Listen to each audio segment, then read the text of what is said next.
Kerala வியாபாரியிடமிருந்து 1 kilo தங்கக் கட்டிகள் கொள்ளையடிக்கப்பட்ட வழக்கில் 2 கைது செய்யப்பட்டனர்.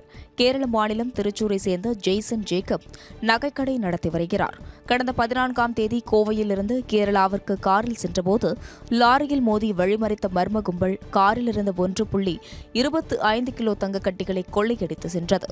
புகாரின் பேரில் 5 தனிப்படைகள் அமைத்து விசாரணை மேற்கொண்ட போலீசார் ஆலப்புழாவை அன்சத் மற்றும் விஷ்ணு ஆகியோரை கைது செய்தனர். திருப்பூர் மாவட்டம் தாராபுரத்தில் தெருநாய்கள் கடித்ததில் 5 வயது சிறுவன் உட்பட 8 பேர் காயமடைந்த சம்பவம் அதிர்ச்சியை ஏற்படுத்தியுள்ளது. தாராபுரம் நகராட்சிக்கு உட்பட்ட புதுக்கோட்டை மேடு பகுதியில் கடந்த சில மாதங்களாக நாய்கள் தொல்லை அதிகரித்துள்ளதாக கூறப்படுகிறது. இந்நிலையில் சாலையில் சென்ற 5 வயது சிறுவன் உட்பட அப்பகுதியைச் சேர்ந்த 8 பேர் தெருநாய்கள் கடித்து குதறினர். காயமடைந்த அனைவரும் தாராபுரம் அரசு மருத்துவமனையில் அனுமதிக்கப்பட்ட நிலையில் 2 சிகிச்சை முடித்து வீடு திரும்பினர். இதையடுத்து நகராட்சி நிர்வாகம் தெருநாய்களை கட்டுப்படுத்த நடவடிக்கை எடுக்க வேண்டும் என பொதுமக்கள் கோரிக்கை விடுத்துள்ளனர். தஞ்சாவூர் மாவட்டம் பட்டுக்கோட்டை சுற்றுவட்டார பகுதிகளில் தொடர் இருசக்கர வாகன திருட்டில் ஈடுபட்ட இளைஞர் கைது செய்யப்பட்டார். பட்டுக்கோட்டை மற்றும் சுற்றுவட்டார பகுதிகளில் கடந்த சில மாதங்களாக தொடர்ந்து இருசக்கர வாகனம் திருடு போவதாக புகார்கள் எழுந்தன. இது தொடர்பாக தனிப்படை அமைத்து 130க்கும் மேற்பட்ட நகர் மற்றும் புறநகர் பகுதிகளில் உள்ள சிசிடிவி கேமரா காட்சிகளை போலீசார் ஆய்வு செய்தனர். அதன் பேரில் தொண்டுப்புலிக்காடு கிராமத்தின் ஆற்றங்கரை தெரு பகுதியைச் சேர்ந்த ரமேஷ் என்பவரை கைது செய்த போலீசார் அவரிடமிருந்து 9 இருசக்கர வாகனங்களையும் கைப்பற்றினர். திருச்சி மாவட்டம் முசிறி அருகே அரசு பள்ளியில் 1976ஆம் ஆண்டு படித்த முன்னாள் மாணவர்கள் மற்றும் ஆசிரியர்களுக்கான பாராட்டு விழா நடைபெற்றது. காட்டுப்புத்தூர் பகுதியில் 125 ஆண்டுகளாக இயங்கி வரும் ஜமீன்தார் அரசு உதவி பெறும் பள்ளி தற்பொழுது தரம் உயர்த்தப்பட்டு மேல்நிலைப் பள்ளியாக செயல்பட்டு வருகிறது. இந்நிலையில் பள்ளியில் கடந்த 1976ஆம் ஆண்டு 10ஆம் வகுப்பு படித்த முன்னாள் மாணவர்கள் மற்றும் அவர்களுக்கு பாடமெடுத்த ஆசிரியர்களுக்கான பாராட்டு விழா நடைபெற்றது. இதில் குடும்பத்தினருடன் கலந்து கொண்ட முன்னாள் மாணவர்கள் தங்களது பள்ளி நினைவுகளை பகிர்ந்து கொண்டனர். ஓய்வு பெற்ற ஆசிரியர்கள் 11 பேர் இதில் கலந்து கொண்டு பாடம் நடத்தி தங்களது மகிழ்ச்சியை வெளிப்படுத்தினர். காஞ்சிபுரம் மாவட்டம் ஸ்ரீபெரும்புத்தூரில் ஸ்ரீ கும்மாத்தம்மன் ஆலய தீமிதி திருவிழா வெகு விமர்சையாக நடைபெற்றது. உலக மக்கள் நன்மை வேண்டியும் மும்மாரி மழை பொழிய வேண்டியும் இடையார்பாக்கம் கிராமத்தில் உள்ள கும்மாத்தம்மன் ஆலயத்தில் தீமிதி திருவிழா நடைபெற்றது. இதனை முன்னிட்டு அம்மனுக்கு சிறப்பு அபிஷேக ஆராதனைகள் செய்து அன்னதானம் மற்றும் அம்மன் வர்ணிப்பு நடைபெற்றது. தொடர்ந்து வானவேடிக்கை முழங்க கும்மாத்தம்மன் வீதி உலா நடைபெற்றது. அதன் பிறகு 250க்கும் மேற்பட்ட பக்தர்கள் அக்னி குண்டத்தில் இறங்கி தீமிதித்து நேர்த்திக்கடன் செலுத்தினர். திருநெல்வேலி நெல்லையப்பர் கோவில் ஆணி திருவிழா இன்று கொடியேற்றத்துடன் தொடங்கியது. திருநெல்வேலி நெல்லையப்பர் காந்திமதி அம்பாள் கோவிலின் நடை அதிகாலை திறக்கப்பட்டு சுவாமிகளுக்கு சிறப்பு அபிஷேக ஆராதனைகள் நடைபெற்றன. தொடர்ந்து கொடிமரத்திற்கு அருகே எழுந்தருளிய சுவாமி அம்பாளுக்கு சிறப்பு பூஜை நடைபெற்றது. பின்னர் மேளதாளங்கள் முழங்க வேத மந்திரங்கள் போது நெல்லையப்பர் கோவிலின் 518வது ஆணி பெருந்திர விழா கொடியேற்றத்துடன் கோலாகலமாக தொடங்கியது. இதையொட்டி கொடிமரத்திற்கு 16 வகை பொருட்கள் கொண்டு அபிஷேக அலங்காரம் செய்து மகா தீபாராதனை நடைபெற்றது. இந்த நிகழ்வில் திரளான பக்தர்கள் கலந்து கொண்டு சுவாமி தரிசனம் செய்தனர். 10 நாட்கள் நடைபெறும் திருவிழாவின் சிகர நிகழ்வான தேரோட்டம் ஜூலை 8ஆம் தேதி நடைபெறவுள்ளதாக தெரிவிக்கப்பட்டுள்ளது.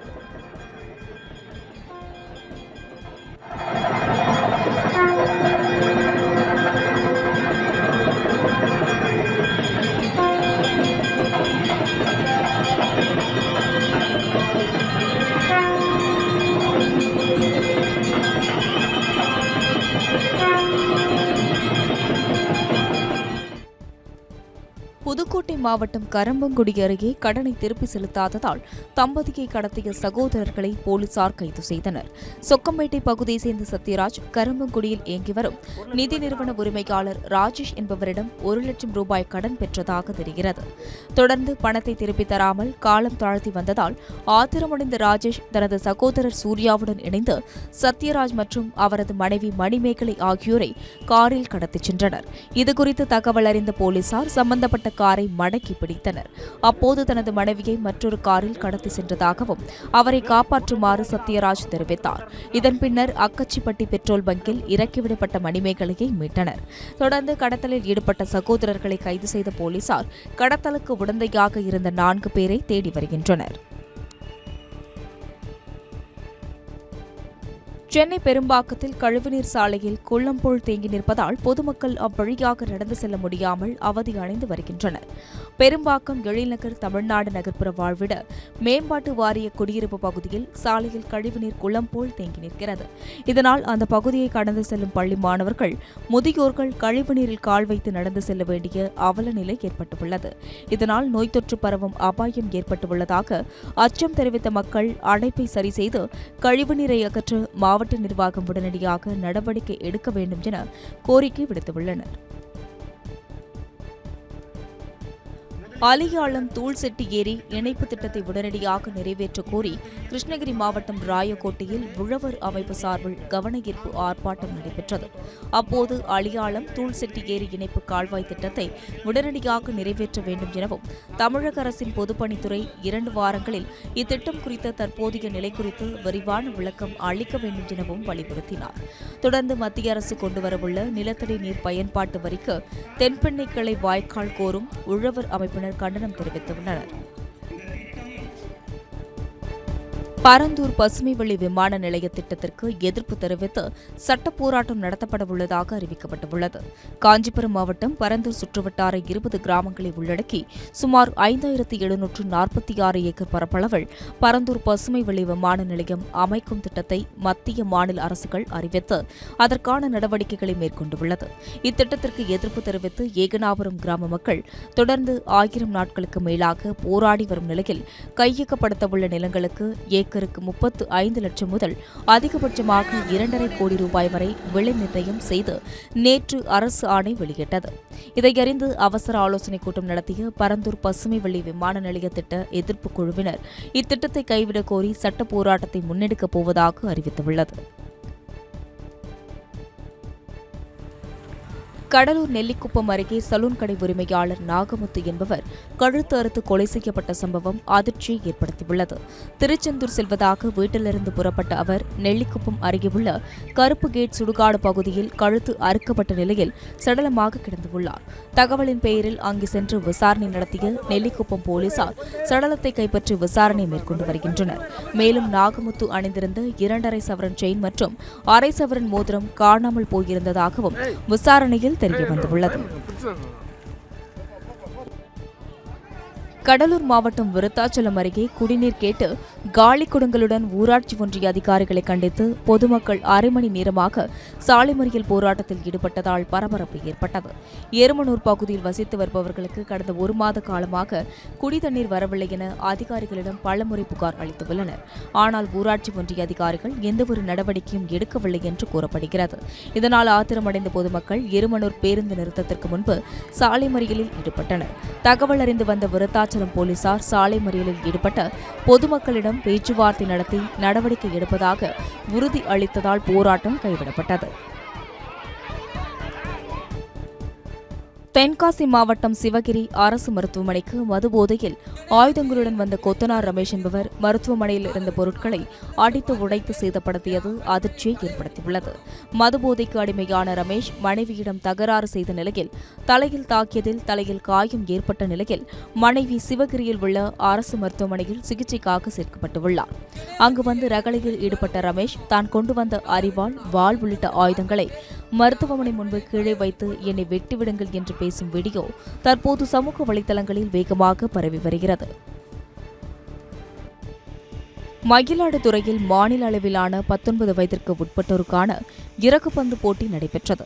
தனியார் பள்ளியில் நடைபெற்ற போட்டியில் ஒற்றையர், இரட்டையர் மற்றும் கலப்பு இரட்டையர் பிரிவுகளில் இறகுப்பந்து போட்டிகள் நடைபெற்றன.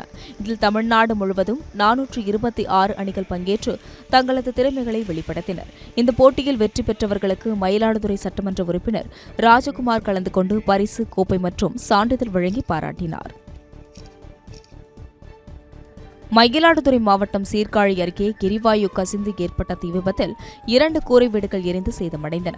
சீர்காழி ரயில்வே சாலையை சேர்ந்த மூதாட்டி கஸ்தூரி தனது வீட்டில் சமைத்துக் கொண்டு இருக்கும்போது சிலிண்டரில் கசிவு ஏற்பட்ட தீ விபத்து ஏற்பட்டது. தொடர்ந்து தீ பரவியதில் அருகே உள்ள அவரது சகோதரி தயாநிதியின் வீடும் பற்றி எரிந்தது. வீட்டில் இருந்த அனைவரும் உடனடியாக வெளியேறி உயிர் தப்பிய நிலையில் தகவல் அறிந்து வந்த தீயணைப்புத் துறையினர் தீயை அணைத்தனர். இதில் வீட்டில் இருந்த 10 லட்சம் ரூபாய் மதிப்பிலான பொருட்கள் எரிந்து சேதமடைந்ததாக கூறப்படுகிறது. இந்த விபத்து குறித்து போலீசார் வழக்கு பதிவு செய்து விசாரணை நடத்தி வருகின்றனர். கடலூர் மாவட்டம் பன்ருட்டியில் ஒரே இடத்தில் 2 டாஸ்மாக் கடைகள் அமைந்துள்ளதால் பொதுமக்கள் வாகன ஓட்டிகள் கடும் சிரமத்திற்கு ஆளாகியுள்ளனர். ஆண்டிக்குப்பம் பகுதியில் ஒரே இடத்தில் 2 மதுபான கடைகள் இயங்கி வருகின்றன. 2 கடைகளிலும் மதுப்பிரியர்கள் கூட்டம் அதிகரித்து காணப்படுவதால் அடிக்கடி விபத்து ஏற்படுவதாகவும் அவ்வழியாக செல்வோரும் பள்ளி மாணவர்களும் சிரமமடைந்து வருவதாகவும் குற்றச்சாட்டு எழுந்துள்ளது. இதனையடுத்து மதுபான கடைகளை வேறு இடத்திற்கு மாற்ற வேண்டும் என பொதுமக்கள் மற்றும் வாகன ஓட்டிகள் கோரிக்கை விடுத்துள்ளனர். நீலகிரி மாவட்டம் உதகை அருகே தாவென கிராமத்தில் இரவு நேரத்தில் கரடி உலா வந்ததால் அப்பகுதி மக்கள் அச்சமடைந்துள்ளனர். உதகை மற்றும் அதன் சுற்றுவட்டார பகுதிகளில் வனவிலங்குகள் உணவு தேடி ஊருக்குள் உலா வருவது வாடிக்கையாகி வருகிறது. இந்நிலையில் தாவென கிராமத்தில் இரவு நேரத்தில் உலா வந்த கரடி அங்கிருந்த வீட்டின் சுவற்றில் ஏறி வளாகத்திற்குள் நுழைந்தது. இதனால் வீட்டில் இருந்தவர்கள் அச்சமடைந்து கூச்சலிட்ட நிலையில் கதவை அடைத்துவிட்டு பாதுகாப்பாக வீட்டிற்குள் சென்றனர். இதனை அருகில் இருந்தவர்கள் வீடியோவாக பதிவு செய்து இணையத்தில் பதிவிட்ட நிலையில் கரடியை கூண்டு வைத்து பிடிக்க கோரி அப்பகுதி மக்கள் வனத்துறையினரை வலியுறுத்தியுள்ளனர். ஒகேனக்கல் காவிரி ஆற்றில் நீர்வரத்து வினாடிக்கு 43,000 கனஅடியாக உள்ளதால் பரிசல் இயக்கவும் ஆற்றில் குளிக்கவும் 6வது நாளாக தடை நீட்டிக்கப்பட்டுள்ளது. கர்நாடக காவிரி நீர்பிடிப்பு பகுதிகளில் பரவலாக கனமழை பெய்து வருவதால் கபினி மற்றும் கிருஷ்ணராஜசாகர் அணைகள் முழு கொள்ளளவை எட்டியுள்ளன. அணைகளின் பாதுகாப்பு கருதி உபரி நீர் வெளியேற்றப்பட்டு வருகிறது. இந்நிலையில் நேற்று 50,000 கனஅடியாக இருந்த நீர்வரத்து படிப்படியாக குறைந்து 43,000 கனஅடியாக உள்ளது. இதையடுத்து சுற்றுலாப் பயணிகளின் நலனை கருத்தில் கொண்டு 6வது நாளாக அருவி மற்றும் ஆற்றில் குளிக்கவும் பரிசல் பயணம் மேற்கொள்ளவும் விதிக்கப்பட்ட தடை 6வது நாளாக நீட்டிக்கப்பட்டுள்ளது. கள்ளக்குறிச்சி மாவட்டம் திருக்கோவிலூர் அரசு மருத்துவமனையில் மகப்பேறு அடைந்த பெண்ணின் குடும்பத்தினரிடம் பெண் ஊழியர் 1,500 ரூபாய் லஞ்சம் கேட்கும் வீடியோ வெளியாகி அதிர்ச்சி ஏற்படுத்தியுள்ளது. அரியூர் கிராமத்தைச் சேர்ந்த பெண்ணுக்கு திருக்கோவிலூர் மாவட்ட தலைமை மருத்துவமனையில் குழந்தை பிறந்தது.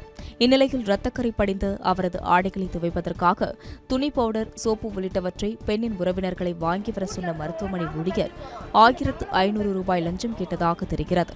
இது தொடர்பான வீடியோ வெளியான நிலையில் இச்சம்பவம் தொடர்பாக விசாரணை மேற்கொண்டு உரிய நடவடிக்கை எடுக்கப்படும் என மருத்துவமனை நிர்வாகம் சார்பில் தெரிவிக்கப்பட்டுள்ளது.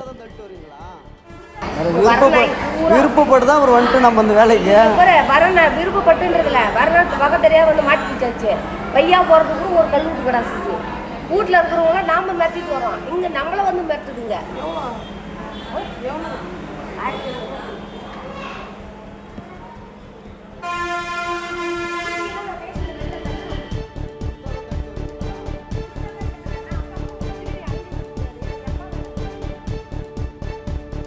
மாவட்டம் காரமடை அருகே பழங்குடி கிராமங்களைச் சேர்ந்த பள்ளி மாணவர்கள் ஆற்றை கடந்து பள்ளிக்கு சென்று வர ஏதுவாக தாவேகா சார்பில் பரிசல் படங்கு வழங்கப்பட்ட சம்பவம் நிகழ்ச்சியை ஏற்படுத்தியது. நெல்லித்துறை ஊராட்சியத்திற்கு உட்பட்ட 8 பழங்குடி கிராமங்களைச் சேர்ந்த பள்ளி மாணவ மாணவிகள் சுமார் 10 கிலோமீட்டர் தூரம் சாலை வழியாக பயணித்து பள்ளிக்கு சென்று வந்தனர். இந்நிலையில் பவானி ஆற்றை கடந்து குறுகிய காலத்தில் பள்ளிக்கு செல்லும் வகையில் தமிழக வெற்றிக் கழகத்தினர் பரிசல் படங்கு வழங்கப்பட்டது. பொதுமக்கள் மற்றும் மாணவ மாணவிகள் பயன்பெறும் வகையில் பரிசல் படங்கு வழங்கிய தாவேகா நிர்வாகிகளுக்கு அப்பகுதி மக்கள் நன்றி தெரிவித்தனர். மதுரை மாவட்டம் சோழவந்தான் அருகே செல்போன் பேசியபடி அதிவேகமாக தனியார் பள்ளி பேருந்தை இயக்கிய ஓட்டுநர் மீது கடும் நடவடிக்கை எடுக்க வேண்டும் என கோரிக்கை எழுந்துள்ளது. மதுரை துவரிமான் அருகே இயங்கி வரும் தனியார் சர்வதேச பள்ளியின் பேருந்து ஓட்டுநர் ஒருவர் குழந்தைகளை பள்ளிக்கு அழைத்து சென்று கொண்டிருந்தார். அப்போது ஆபத்தான முறையில் செல்போன் பேசிக்கொண்டு அஜாக்கிரதையாக அவர் பள்ளி வாகனத்தை இயக்கி சென்றார். இது தொடர்பான வீடியோ வெளியான நிலையில் ஓட்டுநரின் அஜாக்கிரதையால் விபத்து ஏற்படும் அபாயம் உள்ளதாக அச்சம் தெரிவித்த மக்கள், துறை சார்ந்த அதிகாரிகள் இது தொடர்பாக நடவடிக்கை எடுக்க வேண்டும் என கோரிக்கை விடுத்துள்ளனர். கன்னியாகுமரி கோட்டார் காவல் நிலையத்தில் பணி ஓய்வு பெற்ற சிறப்பு உதவி ஆய்வாளரை கேரள செண்டை மேலும் முழங்க மலர் கிரீடம் சூடி சக காவலர்கள் மற்றும் அதிகாரிகள் வழி அனுப்பி வைத்தனர். நாகர்கோவிலை சேர்ந்த சபாபதி 38 ஆண்டுகள் காவல்துறையில் பணியாற்றி கடந்த ஓரிரு ஆண்டுகளுக்கு முன்பு கோட்டார் காவல் நிலையத்தில் சிறப்பு உதவி ஆய்வாளராக இருந்து வந்தார். இந்நிலையில் அவர் ஓய்வு பெற்ற தினத்தில் சக பணியாளர்கள் மற்றும் அதிகாரிகள் பிரியாவிடை அளித்து வழி அனுப்பி வைத்தனர். திருப்பத்தூர் மாவட்டம் ஜோலார்பேட்டை ரயில் நிலையத்திற்கு வந்த ஹட்டியா எக்ஸ்பிரஸில் கேட்பாரற்று கிடந்த 29 கிலோ கஞ்சாவை போலீசார் பறிமுதல் செய்தனர். கஞ்சா கடத்தி வருவதாக கிடைத்த ரகசிய தகவலின் அடிப்படையில் ரயில்வே போலீசார் ரயிலில் சோதனை மேற்கொண்டனர். அப்போது முன்பதிவில்லா பெட்டியில் கழிவறை அருகே வெள்ளை சாக்கு பைகளில் 16 பண்டல்களாக கிடந்த 29 கிலோ கஞ்சாவை பறிமுதல் செய்தனர். நாகை மாவட்டத்தில் கடைமடை பகுதிகளுக்கு காவிரி நீர் வராததை கண்டித்து விவசாயிகள் சாலை மறியலில் ஈடுபட்டனர். மேட்டூர் அணையிலிருந்து டெல்டா பாசனத்திற்காக ஜூன் 12ஆம் தேதி தண்ணீர் திறக்கப்பட்ட நிலையில் கடைமடை பகுதிகளில் கிளை வாய்க்கால்களுக்கும் இன்னும் தண்ணீர் வரவில்லை என விவசாயிகள் வேதனை தெரிவித்தனர். தலைஞாயிறு சுற்று வட்டாரத்தில் விதைப்பு செய்யப்பட்ட நெல்மணிகள் போதிய தண்ணீர் இல்லாமல் கருகி வருவதாக கூறும் விவசாயிகள் காவிரியில் கூடுதலாக தண்ணீர் திறக்க வலியுறுத்தி சாலை மறியல் போராட்டத்தில் ஈடுபட்டனர். திருவாரூர் மாவட்டம் மன்னார்குடி, நீடாமங்கலம் உள்ளிட்ட பகுதிகளில் விவசாயிகளிடமிருந்து கொள்முதல் செய்யப்பட்ட 1 லட்சம் நெல் மூட்டைகள் நேரடி நெல் கொள்முதல் நிலையங்களில் தேக்கமடைந்துள்ளது. விவசாயிகளை வேதனையில் ஆழ்த்தியிருக்கிறது. கோடை குறுவை சாகுபடி அறுவடை பணிகள் 40% நிறைவடைந்திருக்கும் நிலையில் அளவீடு செய்து விற்பனை செய்ய முடியாதபடி நேரடி நெல் கொள்முதல் நிலையத்தில் இடப்பற்றாக்குறை ஏற்பட்டிருப்பதால் நெல் மூட்டைகளை தார்பாய் போட்டு மூடி வைத்தனர். நெல் மூட்டைகளை விரைந்து சேமிப்பு கிடங்கிற்கு எடுத்துச் செல்ல நடவடிக்கை எடுக்க வேண்டும் என விவசாயிகள் வலியுறுத்தி வருகின்றனர். மதுரையில் மாநகராட்சி மைய கட்டிட அலுவலகம் முன்பு பல்வேறு கோரிக்கைகளை வலியுறுத்தி தூய்மை பணியாளர்கள் போராட்டத்தில் ஈடுபட்டனர். மதுரை மாநகராட்சிக்கு உட்பட்ட 100 வார்டுகளில் 500க்கும் அதிகமான தூய்மை பணியாளர்கள் உள்ளனர். இந்நிலையில் அரசாணையின்படி 754 ரூபாய் தினசரி ஊதியம் வழங்க வேண்டும்.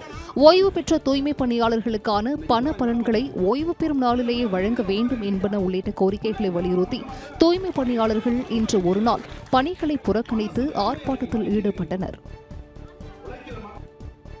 கடலூர் மாவட்டம் விருதாச்சலம் அருகே ஏரியில் அளவுக்கு அதிகமாக பள்ளம் தோண்டி மணலை எடுத்ததால் லாரியை கிராம மக்கள் சிறைப்பிடித்தனர்.